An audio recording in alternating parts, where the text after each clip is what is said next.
Hey guys, welcome back to my YouTube channel. So today I thought I would break down a music video that I made a while ago. It's my video for the song Criminal. So tell me, who are you? Yeah, you. You got that crazy freaking criminal in you. You got the heavens and the hells waiting in you.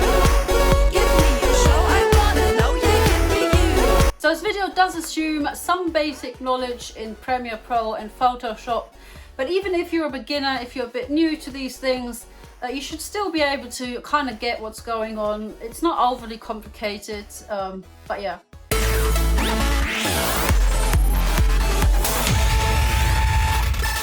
Alright, so the first thing that I did was to create myself some pixel sprites. I did various different ones. I've got some of Nyokeë, so like of myself, I guess. And there's also various different dudes that are sort of like dancing along. So just to show you an example, this is what like the little sprites of Nyokeë look like. And I'm just going to talk about how I did that. So in Photoshop, I set up a really small canvas size. It's only 28 by 47 pixels because it's pixel art. If it's helpful to you, what you can also do is you can head into the preferences and then under guides, grid and slices, what you can do is you can set yourself up like a grid line so that you can see a bit more where like the different pixels are going to be. So in this setting, you can set it up to be every 1 pixel. In order to actually be able to see this though, you need to go to View, Show, and then Grid. And now we can see a grid. And the background is basically blank. There's no background. We basically want like a PNG that's got no background, like an alpha channel essentially. So in terms of how I designed this, so graphic designers that work for games will create these sprite sheets where they have a sprite and like a different little picture for every single movement. So in this case, for example, you have this walking variation where you've got 3 different images all for the same sequence. So that's the first one, that's the second one, and that's the third one. So essentially you've got one where she just kind of stands tall, and then there's 2 where she's just a tiny bit shorter because she's walking, so she's standing on 1 leg. And we've got the same thing for each leg. So in terms of designing this kind of thing, the best thing is to reference some other pixel art on the internet. The good thing about pixel art is that, you know, especially when it's so low resolution, the good thing is that there isn't that much detail, so you can easily kind of be inspired by other people's work and look at how they've designed their characters. But in general, I think it's always a good idea to have an outline in a slightly darker color than the insides of the shapes. And also, if you have kind of like shadows, you can sort of like indicate that by using kind of like darker colors where you think that shadows would be. But obviously, it's all fairly simple and fairly abstract. So I've got these 3 variations. Now the next step is that, you know, if I was to just export this as a PNG, it would be a tiny little file and it might end up looking blurry if I put that into Premiere Pro. So what you've got to do as a next step is you've got to essentially blow this up. So if I go back into Image and I go to Image Size, I basically need to now upscale this. I can literally just like add 2 zeros at the ends of these values, you know, to make it much, much bigger. And then also you need to make sure that this resampling algorithm is set to nearest neighbor hard edges. Because if you use one of the other ones, what can happen is that basically it tries to smooth out all of the, you know, the corners, and it makes it actually look blurry, which is what we don't want in this case.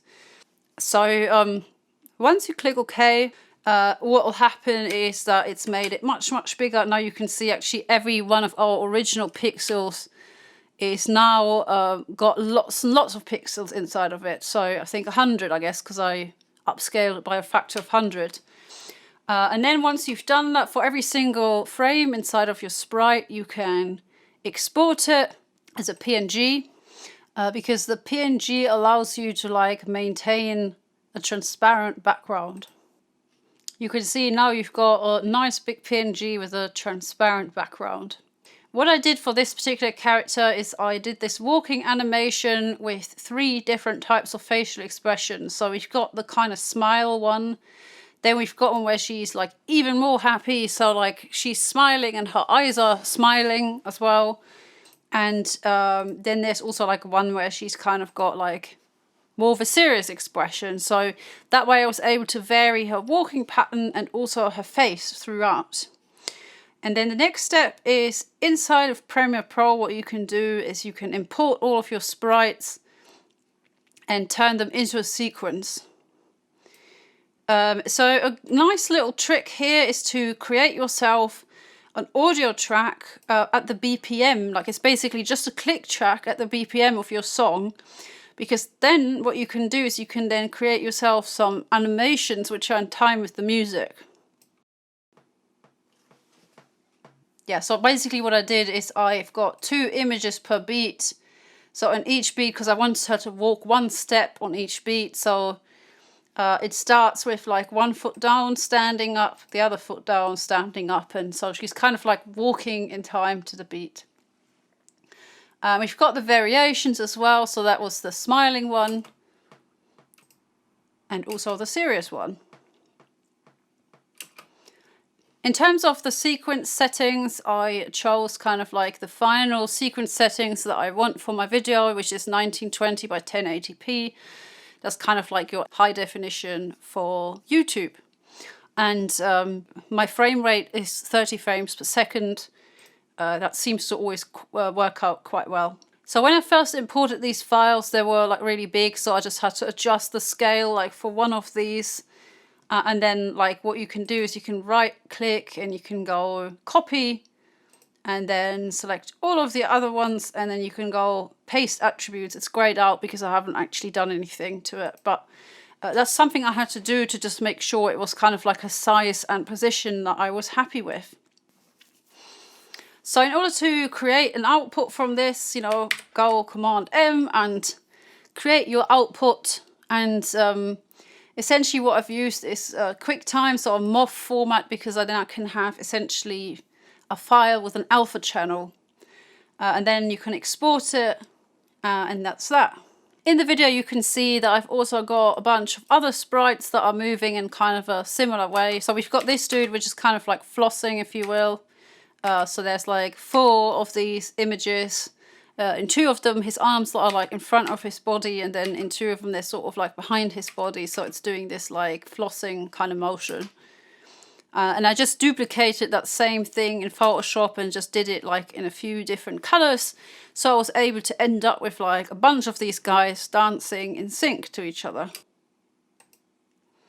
Here you can see like a group of these kind of like flossing people and how they are basically flossing in time to the music, and they're sort of like nicely arranged in a kind of like some cool position, so it looks like they've like practiced and whatever.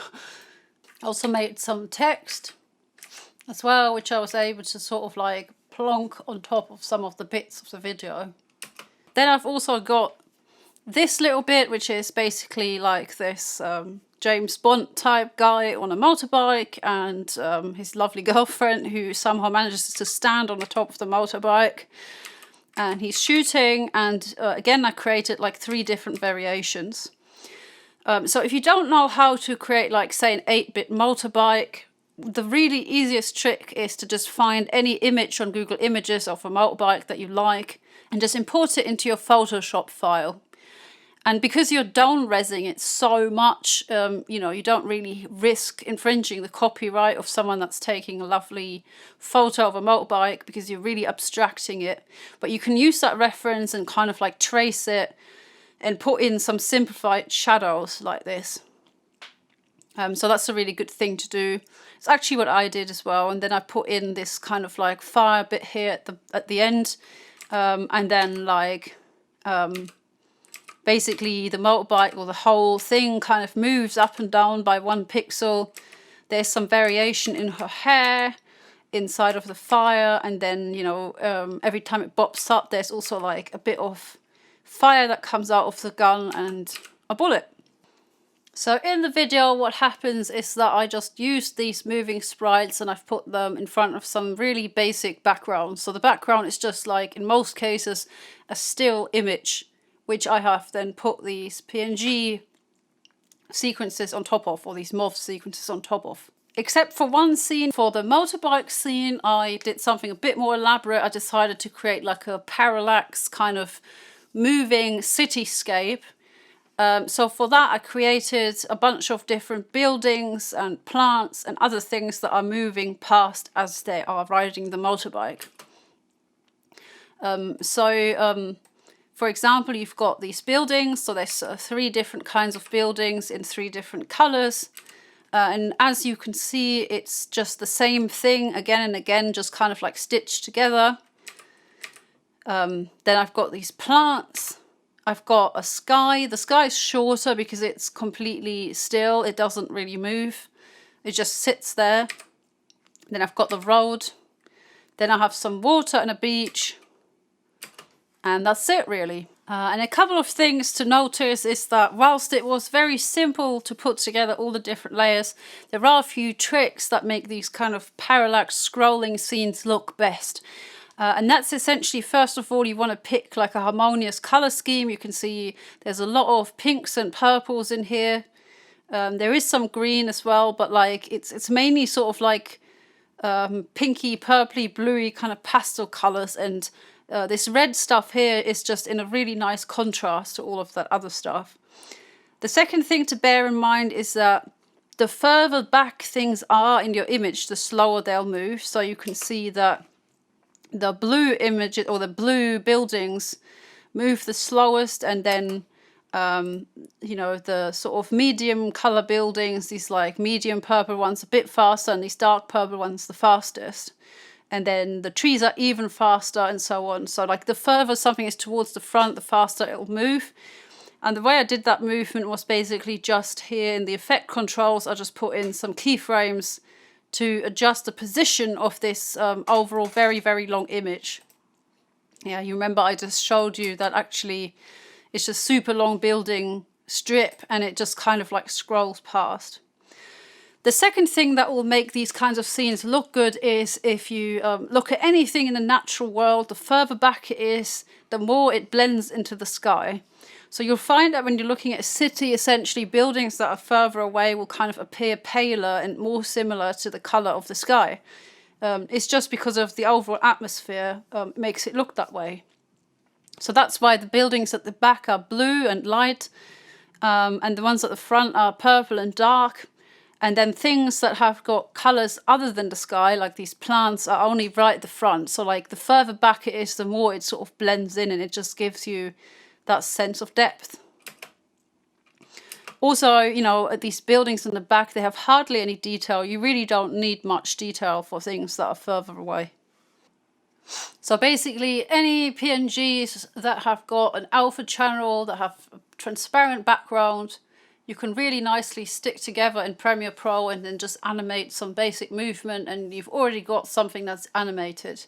And that in combination with these like movement sequences really already gives you a lot of options for creating some really cool 8-bit music videos. Thank you guys so much for watching. I hope you found this useful. Please let me know if you've got any questions or any ideas down below in the comments. I'd love to hear them. Also, if you felt inspired to create your own video and you're actually going to go away and make some stuff, you know, using these tips, please let me know. I would love to see what you come up with.